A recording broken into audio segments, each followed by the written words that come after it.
Bom, boa tarde a todos. Queria começar agradecendo aos organizadores, a pessoa da Silvana, do Sérgio, o convite que me foi feito para participar desse encontro. Agradeço a Cristina, também, nossa coordenadora do GT, sempre tão eficiente. E eu vou então, na verdade, embora esteja nas mesmas águas das comunicações anteriores, eu não falarei propriamente sobre Maquiavel, mas sobre um dos aspectos dos estudos do Lefort sobre Maquiavel, que é o humanismo cívico. Eu lembro, acho que no ano de 2012, na Escola de Estudos da Ciência Social, houve um encontro dedicado, de homenagem, organizado pelo professor Gilles Bataillon, que se encontra aqui presente, ao Lefort.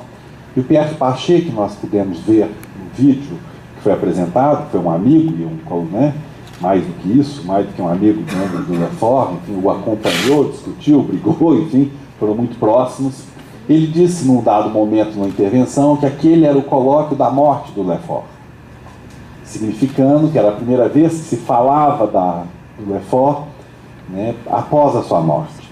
E eu diria que esse evento do qual estamos participando, ele inscreve, talvez, a obra do Lefort no que eu chamaria no tempo da recepção da obra.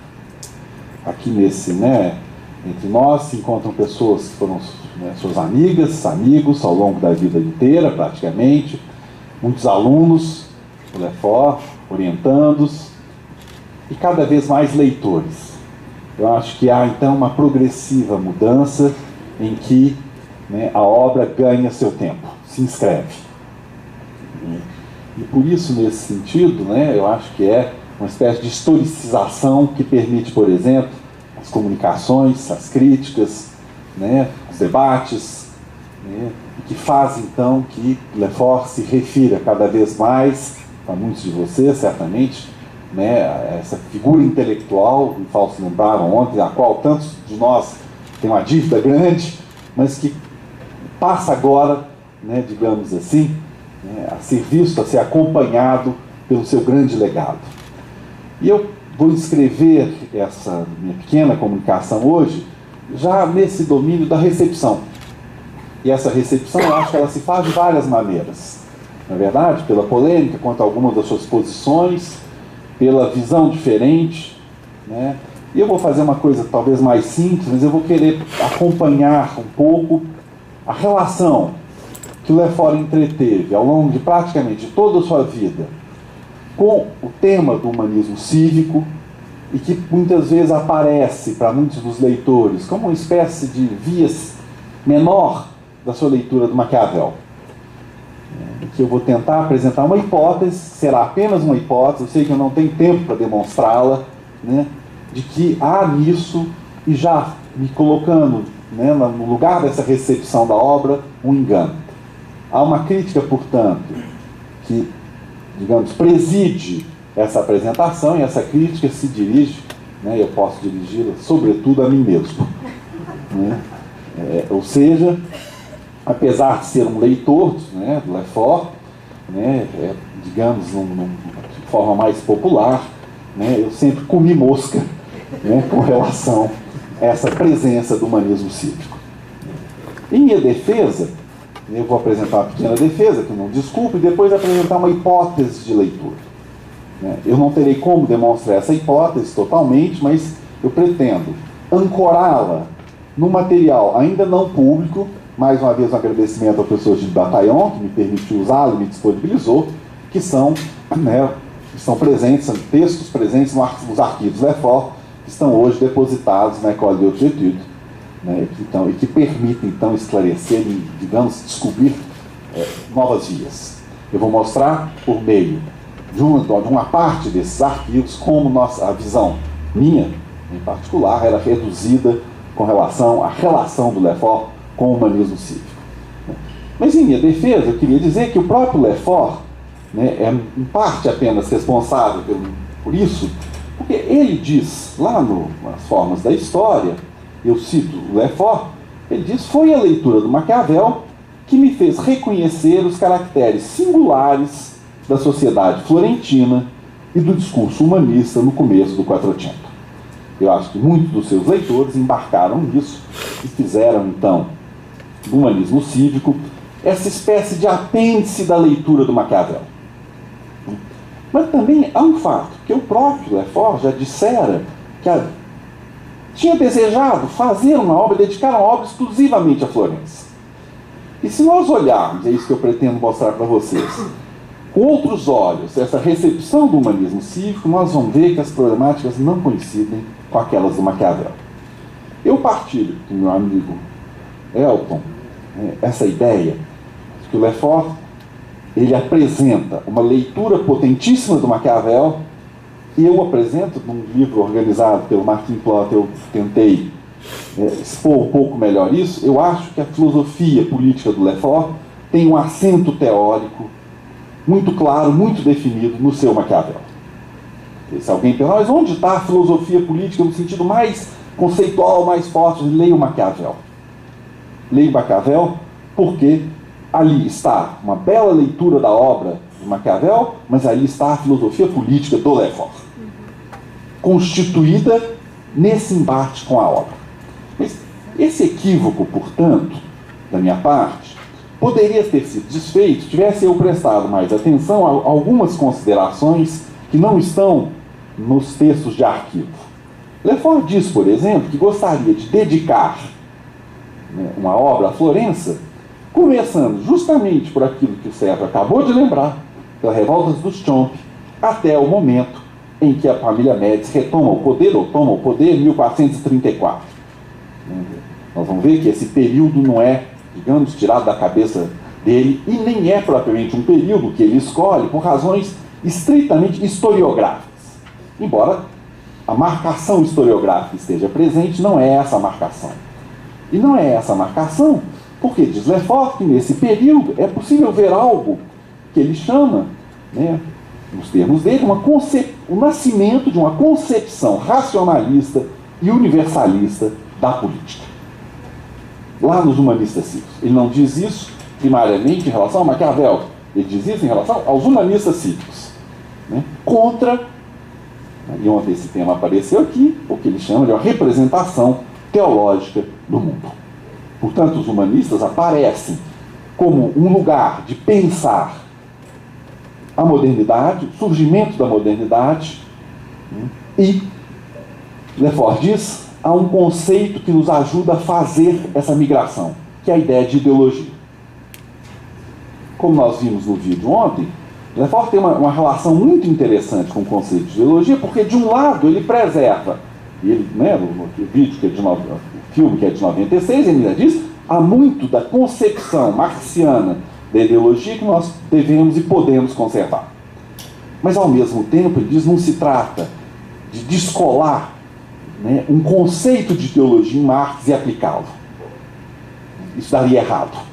Então, Marx, quando ele diz aquilo, na maneira como Lefort diz, que a ideologia, tomada em sentido restrito, parece constituir o conjunto das representações que a classe dominante forma para fazer crer na legitimidade e na necessidade de sua dominação e esconder a si próprio os fundamentos dessa dominação. Bom, essa é uma descrição clássica do conceito de ideologia em Marx. Ele diz, isso é útil, é um ponto de partida, mas não é disso que ele está falando. O que ele quer é surpreender o processo mesmo de constituição de uma ideologia, destinada a formatar, digamos assim, uma outra leitura da própria política. Então, isso o separa já de início da estratégia de muitos dos historiadores, aos quais ele mesmo recorre, porque Lefort não queria, nunca quis fazer obra de historiador. Não se trata disso. Ele se apoia. Ele se apoia nos historiadores, os respeita enormemente, mas justamente ele não quer ser historiador. O seu projeto é de outra natureza. E aqui, eu diria, o conceito de ideologia é fundamental nesse percurso. E, só para resumir, há duas marcações possíveis nesse percurso que eu estou apresentando como uma hipótese. Nós temos referências ao humanismo cívico que vem desde o seu encontro lá nos anos 50, essas são marcações mais difíceis, mas que estão plenamente expostas no Maquiavel, no trabalho da obra. Nós temos o texto, ou os textos das formas da história, e depois, lá nos anos 90, nós, de novo, reencontramos o humanismo cívico, agora nomeado como uma sede de um pensamento republicano. Eu acredito nessa hipótese que há aqui um elo que pode ser preenchido. Em que momento, digamos assim, esse desgarramento da problemática em torno do humanismo cívico se dá em torno, em grande medida, da problemática da ideologia, mas que separa um problema para o Lefort, do nascimento do Estado moderno e mais da modernidade política, do tema propriamente, né, acolhido plenamente na obra do Maquiavel. Quer dizer, Lefort não refaz Cassirer de maneira alguma. Não há, né, isso é uma ilusão que a gente poderia ter, que é dizer, eis Maquiavel, a modernidade começa aqui e vamos que vamos. Bom, a modernidade até começa ali, mas num processo muito mais dinâmico e muito mais complexo do que essa atribuição de uma espécie de autoria da modernidade. Maquiavel não é o autor da modernidade do Lefort. Ele é um ponto alto desse início, culminante, mas não propriamente autor no sentido, por exemplo, não só do Cassirer, mas de tantos outros. E por isso, é curioso, mas ele antecipa uma problemática, e mais, ele antecipa a crítica, né, a um certo número de estudiosos posteriores que vão justamente tomar o tema do humanismo cívico e associá-los, né, ao tema da ideologia. Né? Eu estou dizendo, em primeiro lugar, ao Hegel, já ainda nos anos 60, que critica o Hans Baron, mas sobretudo a intérpretes bem mais modernos, né, atuais, eu digo, né, que é o Michael. Bom, esse nome é impossível de pronunciar, se alguém puder me ajudar, Holmquist, não deve ser isso, naturalmente, se ele estivesse aqui, ele não ia saber que eu estava falando dele, mas não tem importância. Na boa tradição francesa, né, de pronunciar os nomes, a lá francesa, eu o pronuncio, então, né, a lá brasileira. Né? E outro um pouco mais fácil de pronunciar, o James Huntins, que é um grande nome dos estudos de Renascimento, né, de Harvard, né, enfim, diretor dessa importante coleção. Ora, ambos, os dois citados e mais outros, procuram apontar para a fragilidade das teses que fazem do humanismo cívico um dos constituintes centrais da construção do pensamento político moderno. Então, há aí, portanto, uma separação entre a interpretação lefortiana e a desses intérpretes atuais do humanismo cívico, porque eles se preocupam, né, ao fazer a crítica do Baron, né, que Lefort apreciava muito, né, eles dizem, por exemplo, né, eu estou citando Holmquist, né, que é preciso mudar o nosso foco do estudo das ideologias para o estudo da construção de mitos. Convenhamos, seja lá o que for isso. Né?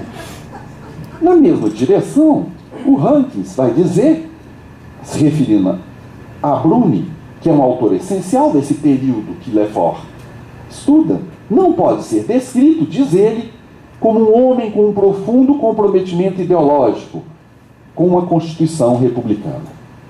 Ou seja, para ambos trata-se de um pensamento, o pensamento dos humanistas do Renascimento, de um pensamento, o meramente, aí sou eu que ponho, mas é dessa maneira, meramente retórico, ligado às tópicas retóricas da antiguidade. O que, para esse tipo de leitor, compromete o que é mais importante a seus olhos. Seria o que eles chamam de coerência argumentativa dos textos.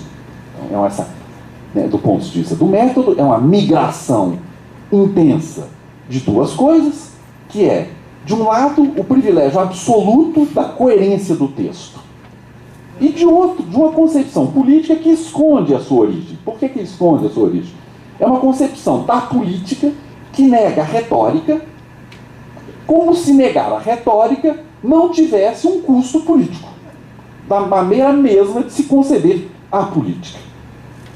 Baron, ao fazer ver esses humanistas, teria então escondido o discurso deles sob uma pretensa capa da política. Retórica e ideologia se combinam para anular na verdade, o pensamento dos humanistas, ou retirar-lhes a importância. Eles têm, portanto, uma importância histórica, historiográfica, como tem todo o texto do passado que se conservou.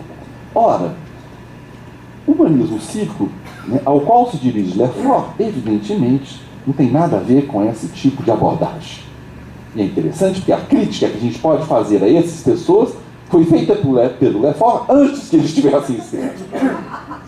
Por quê? Porque, evidentemente, a crítica do Lefort não é de natureza historiográfica, não é essa a discussão, é de natureza política, no sentido forte de uma filosofia política. Por isso que ele nos dá os instrumentos. Né? E esses instrumentos, né, estão delimitados, né? Porque ele vai dizer do humanismo cívico, sim, é uma ideologia, mas a categoria de ideologia aqui tem um outro significado. Ele vai dizer, o humanismo cívico tem uma ideologia da conquista. Ok, isso antecipa esses autores como Skinner e Ronquist. Mas é que a conquista aqui é uma dimensão da política e não algo a ser criticado. Porque o Ronquist pretende, por exemplo, dizer, né, Maquiavel e os humanistas são autores, né, a ser perigosos de um certo sentido, porque eles fazem da conquista o seu objetivo. São imperiais, porque os impérios querem conquistar. Ora, escapa-lhes o fato que para Maquiavel e para o Lefort, que se incorpora aqui, a conquista é uma dimensão da própria política. Ela é um dos momentos necessários do próprio poder. Não há uma concepção do poder sem conquista. E por isso, ele vai dizer, Lefort, é preciso que nós tenhamos em vista que a República não poderá assegurar a harmonia das sociedades. Voltando então ao tema que foi até agora dominante, pois está sempre dividida. E é uma divisão que só pode ser entre dominantes e dominados. Então, esse é o mesmo ponto de partida, e aqui os estudos de Maquiavel e do humanismo cívico se ligam, mas aqui eles vão se separar também. E aqui eu entro nessa parte dos cursos que o Lefort deu na École de Hautes Études en Sciences Sociales a partir de 1976. Eu confesso para vocês que eu tinha pretensão, a partir desse ponto, digamos assim, de apresentar-lhes uma síntese desses cursos. Ledo engano, não consegui passar para apresentar-lhes da 5ª página. Porque os cursos são de uma extraordinária densidade teórica, uma extraordinária riqueza, e eles apontam, né, para a constituição de um espaço teórico entrevisto no Maquiavel, mas que numa certa dimensão ele se descola. Por quê? Porque Lefort agora, nós estamos falando de 76, isso pode ser um dado, mas veja bem, o Maquiavel já havia sido publicado. Lefort já era um pensador muito conhecido. Ele se apresenta então no seu primeiro curso na École, num curso sobre os humanistas. É sobre esse curso que eu queria falar um pouco, e eu adianto, eu não conseguirei fazer senão essa aposta em uma hipótese hermenêutica do conjunto da obra, porque eu fui tragado, né, pelo próprio texto do Lefort dessas aulas. Pois bem, agora as referências são citações traduzidas por mim diretamente, né, do texto, que são inéditos, vocês me perdoam, enfim, né, mas não há dissonância aqui desses textos no sentido, enfim, mais amplo. Ao contrário, eu acho que constitui não, né, uma via seminal, mas uma rota fundamental da construção do pensamento do Lefort em direção aos temas, tanto do totalitarismo quanto da democracia. Ele vai dizer, então, nesse momento em que ele apresenta, né, esse curso dele, que, né, ele está, de novo, ele repete, dos Chomp aos Médicis, essa marcação teórica, né, e para ele constata que os humanistas, eu cito Lefort, vieram se instituir com eles uma nova sensibilidade ao tempo, ao espaço, um novo sentido, diria, da integridade que se manifestará tanto na representação da distância e da diferença do passado ao presente, quanto da diferença do leitor ao autor e ao texto.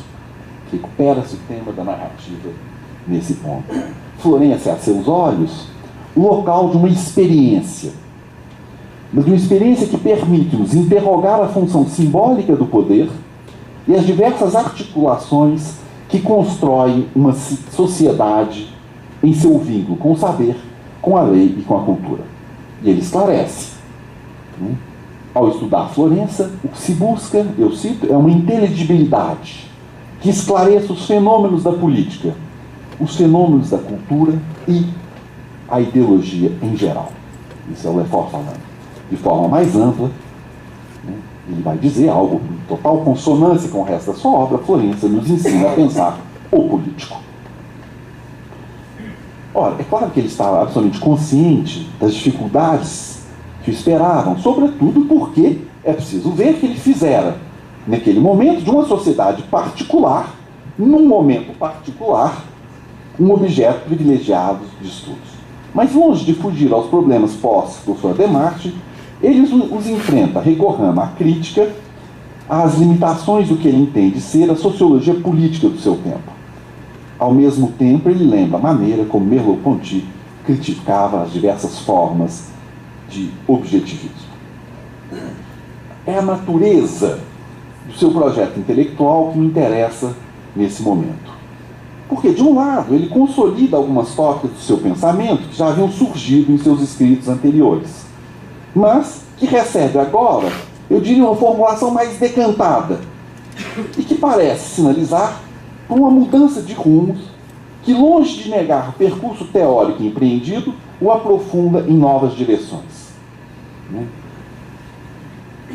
O primeiro ponto importante em sua demarche vai ser, então, suas considerações sobre a relação entre a instituição do social e sua representação, tema que também já apareceu nas nossas conversas.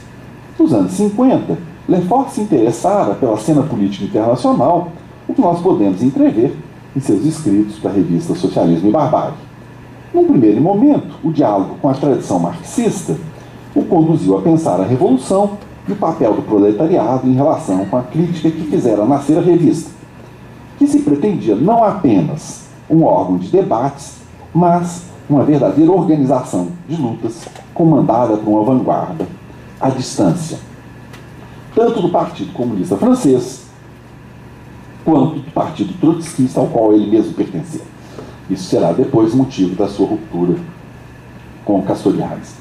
Lefort, que não permanece tanto tempo assim ligado a esse projeto, né, diz, no entanto, que o seu diálogo com Marx foi determinante para a sua trajetória de crítica do totalitarismo burocrático e para a sua formulação de uma teoria da democracia moderna.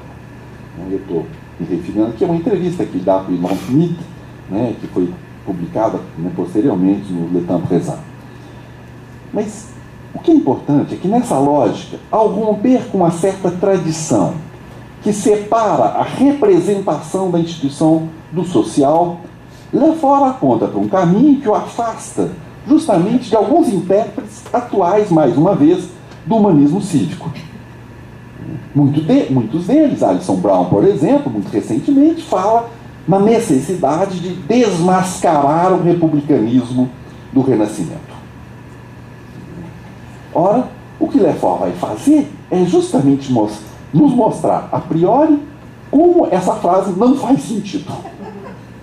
Por quê? Sobretudo porque ela esconde, de novo, insisto, uma concepção da política nas suas instituições, nas suas linguagens restritas. Aquilo que excede não pode aparecer. Como o humanismo cívico é aquilo que excede, né, ele tem que ser desmascarado, ele tem que ser posto, né, no seu devido lugar. É isso que esse tipo de interpretação atual procura fazer. No tocante ao problema da representação, Lefort nega que uma sociedade histórica possa separar seu processo de instituição daquele de sua representação. Na verdade, para ele, na medida em que se institui, a sociedade gesta uma representação de si mesma, que não pode ser pensada nem no antes, nem no depois da própria instituição contínua do social. A isso ele chama de enigma da instituição. Enigma, diz ele, pela impossibilidade na qual se encontram as cidades de organizar e dominar sua origem e tudo que a ela se remete, relações sociais, organizações da crenças, condutas sociais. Agora eu cito Lefort, para dizer de outra forma, ele pontua, toda sociedade, na medida em que ela não pode se representar sua origem, nem sua identidade, é presa em uma divisão com relação a ela mesma. Quer dizer que ela tende a se organizar a partir de um além da representação, de um além do discurso social, que não poderia existir no visível e que, ao mesmo tempo, dá sentido, fornece uma determinação a tudo que se agencia no visível. Essa maneira de compreender o processo de instituição de uma sociedade mostra, a meu ver, a ingenuidade dos estudiosos de Florença, que acreditam poder apontar nos discursos sobre a cidade o sinal de uma falta. E mesmo, mais grave, aqueles que criticam a dimensão retórica, de uma espécie de manipulação do discurso. Nessa lógica da manipulação, existe um movimento de formação objetiva da sociedade, de um lado, e um discurso sobre a cidade. Ora, esse último seria, no caso, do humanismo cívico, para intérpretes como Rankins. O resultado, na verdade, de um engano. E mais, uma vontade de enganar os cidadãos por meio de uma representação do real que nada mais faria do que esconder do cidadão de Florença sua face verdadeira. Ora, o que Lefort nos ajuda a ver não é o caráter não ideológico do humanismo. Ao contrário, por diversas vezes ele se refere ao humanismo como a uma ideologia. O que ele mostra é que a criação de um discurso não é um segundo momento da criação de uma cidade ou de novas instituições. Não há como separar analiticamente, no tempo, a criação institucional e o discurso que a acompanha. A representação é parte da criação e da própria política. É por não compreender essa realidade que os autores liberais, é preciso dizer o nome, demonstram um verdadeiro horror à retórica, que lhes parece o exato oposto da transparência que deve presidir a vida nas sociedades democráticas. Para Lefort, é isso que dá a entender em suas aulas, o humanismo é parte integrante da criação da sociedade florentina e de sua representação. Por isso, não pode ser separado do momento em que nasceu e pode, ao mesmo tempo, estar no início de um processo de longa duração de instituição do pensamento político e das sociedades modernas. É nessa lógica que, antes de voltar sua atenção para os humanistas, Lefort abre aqui esse novo veio, que é percustrar os caminhos que levaram à formação do Estado moderno. E tentar deslindar quais são as características que o definem, que poderiam assim estar ligadas ao aparecimento das sociedades mercantis modernas. Um primeiro passo, que para ele define o Estado na modernidade, é o território. Penso aqui no meu amigo Elton, estudioso de Foucault. Essa afirmação não é para ele nada óbvio, pois não se refere apenas ao fato de que uma dada sociedade precisa existir num dado lugar e tempo, mas se refere ao conjunto das relações que se tecem entre população, território e poder. Isso se dá, segundo Lefort, porque, e eu cito, o espaço territorial e o espaço social são constituídos como espaço unificado, como espaço circunscrito, em virtude do destacamento do poder, que, de sobrevoo, detém, de alguma maneira, o ponto de vista, o ponto virtual de domínio e leitura do conjunto. E aí, de forma lapidar, ele diz, o poder político aparece como fundador da sociedade na medida em que encontra seu fundamento na própria sociedade. Essa circularidade não há como ser rompida. Essa é a ilusão do fundador. Lefort mostra que em sociedades nas quais o poder não é vivido como parte da sociedade ela mesma, o despotismo, né, é a forma por excelência da organização social. Isso se dá pelo fato de que o poder se apresenta como emanação de uma ordem no despotismo externa à sociedade enquanto tal. As divisões internas da sociedade e seus conflitos se apresentam como externas à ação do poder.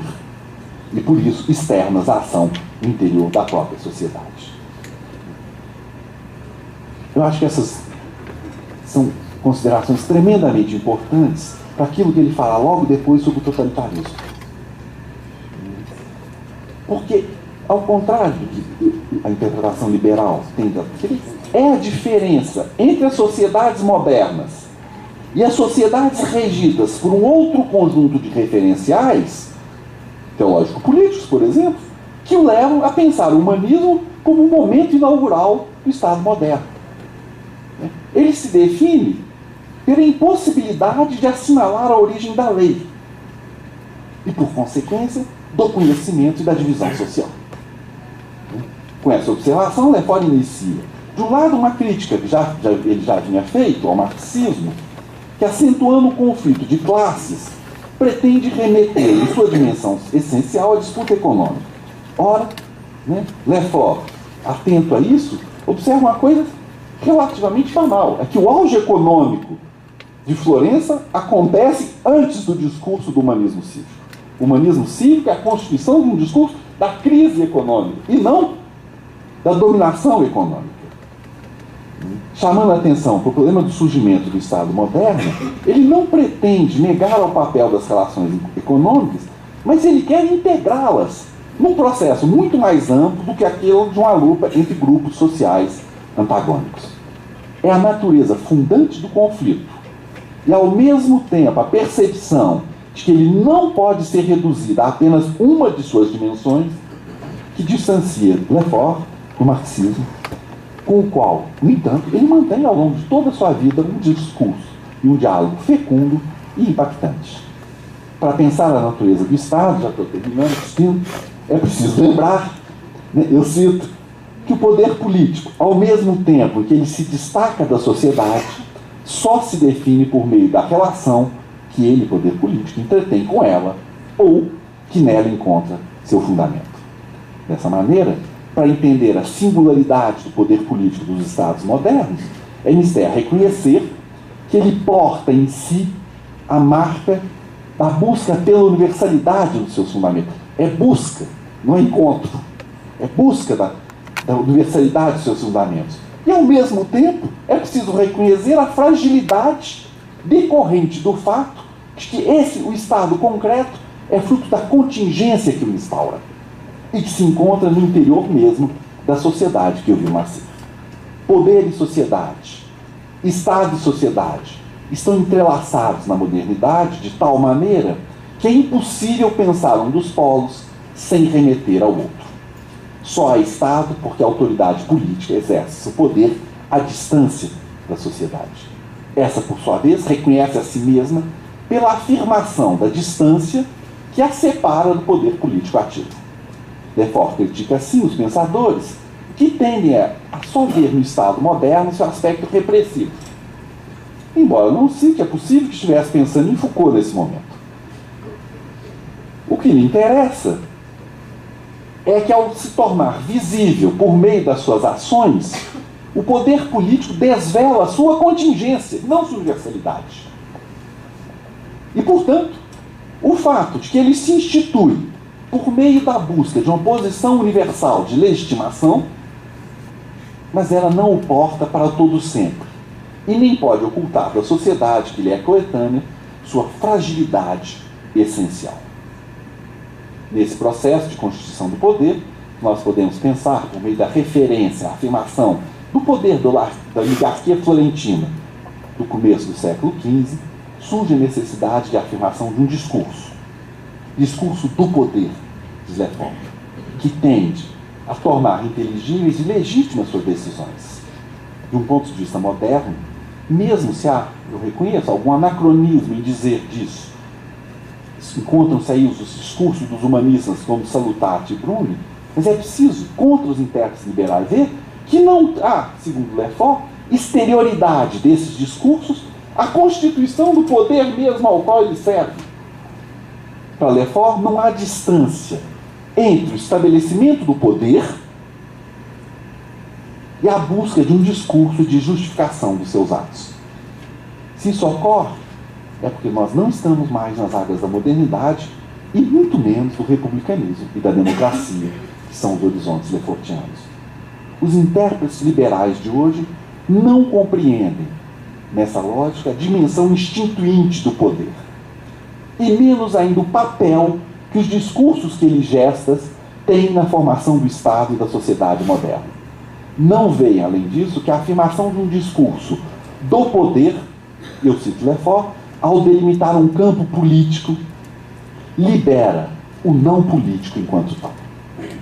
Ou seja, ao falar, o poder se torna visível, expõe-se à crítica e ao ataque do que estão sob sua alçada. O combate político não é evitado pela fala do poder. Ao contrário, ele é possível na modernidade exatamente porque o poder se procura justificar e fundamentar suas ações por meio de discursos. Criticar nessa lógica os humanistas pelo recurso à retórica é o mesmo que criticá-los por terem aberto as portas para a modernidade.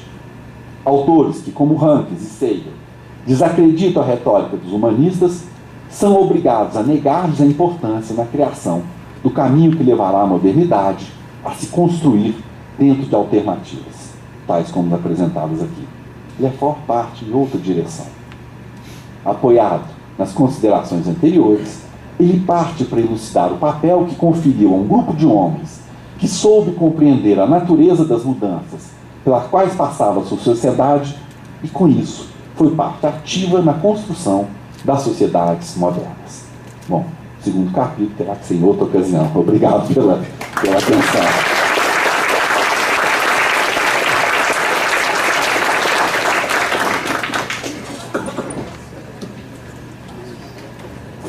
Bem, temos agora alguns minutos para as colocações do professor Milton, né? E em seguida um rápido debate.